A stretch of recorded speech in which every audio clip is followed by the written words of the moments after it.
C'est tous les jours de manche. Salut Arnaud. C'est tous les jours et surtout aujourd'hui pour cette belle journée que nous démarrons aujourd'hui. Charles, Paris a gagné. Oui. Les amoureux de Paris sont unis, tous unis. Le PSG a pulvérisé Liverpool au tir au but et vous êtes qualifiés pour les quarts de finale de la Ligue des Champions ce matin. Le chignon de Charles est gonflé d'orgueil. Et puis surtout, belle journée parce qu'on a fait un grand pas en avant pour la paix en Ukraine. Zelensky et Trump ont trouvé un accord sur les minerais et du coup, Trump veut maintenant protéger l'Ukraine. C'est une bonne nouvelle économique pour Trump, ce truc de minerais. Il était temps, parce que la bourse se casse la gueule. Trump, il était tellement en train de détruire l'économie américaine, je me suis dit, en fait, il votait les filles. En fait, il soutient Mélenchon, c'est un insoumis.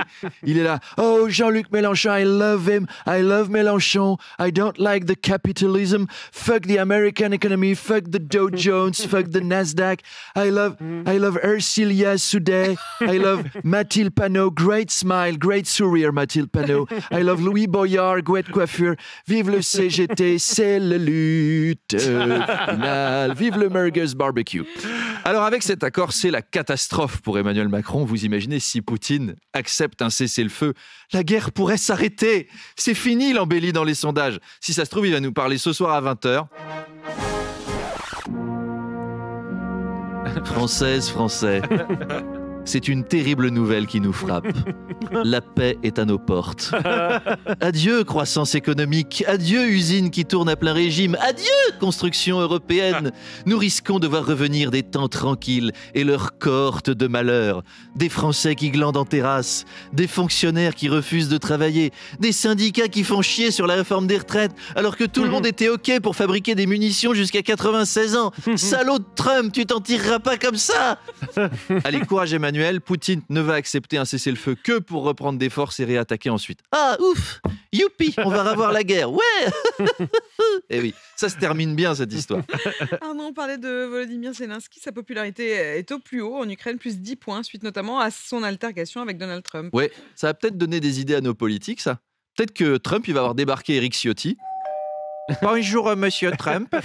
I am Eric Ciotti. Humiliez-moi, regardez, j'ai mis un jogging pour venir à la Maison Blanche. Je suis une souillon. Humiliate me devant tout le monde. Faites-moi monter dans les sondages. I am your bitch.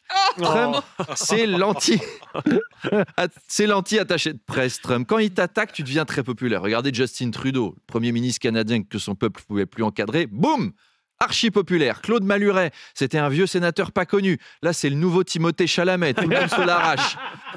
Kylie Jenner est à deux doigts de lui rouler une pelle.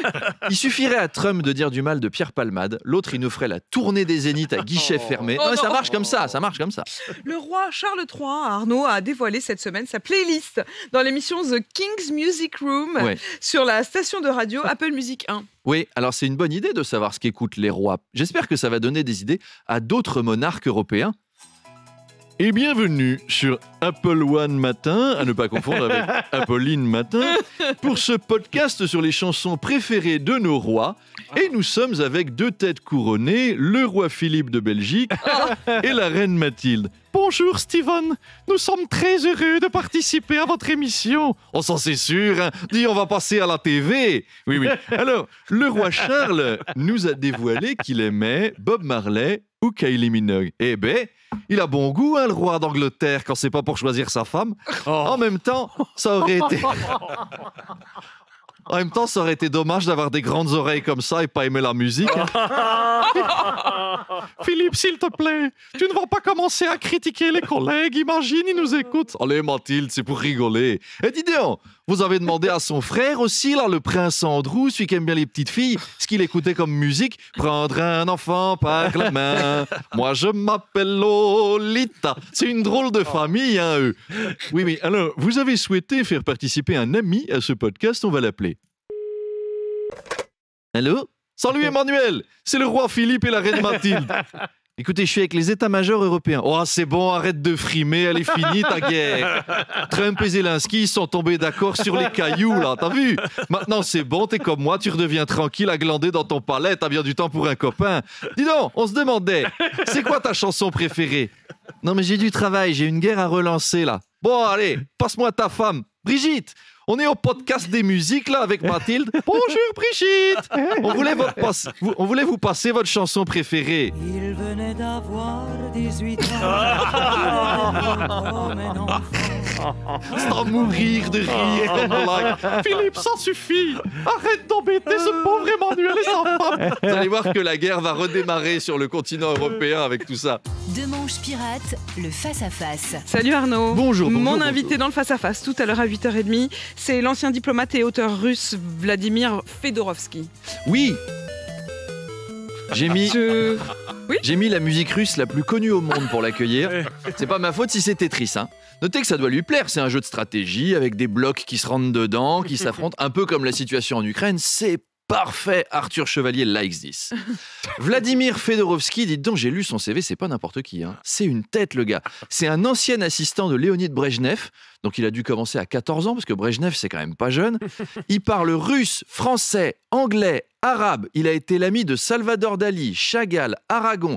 Il a travaillé pour la diplomatie soviétique, puis l'opposition. Il a publié 53 livres. Il a remporté 5 médailles d'or en Krav Maga, sorti 3 albums de rap, remporté le Tour de France 4 fois de suite. Là, vous avez basculé, là. J'en ai peut-être rajouté un tout petit peu. Enfin, le CV balance du ronron par boîte de 5 kilos quand même. C'est impressionnant. Vladimir Fedorovski va pouvoir nous expliquer la stratégie de Poutine, qui doit être de très mauvaise humeur. Trump lui a fait un sale coup hier en passant un deal avec Zelensky sur les minerais ukrainiens.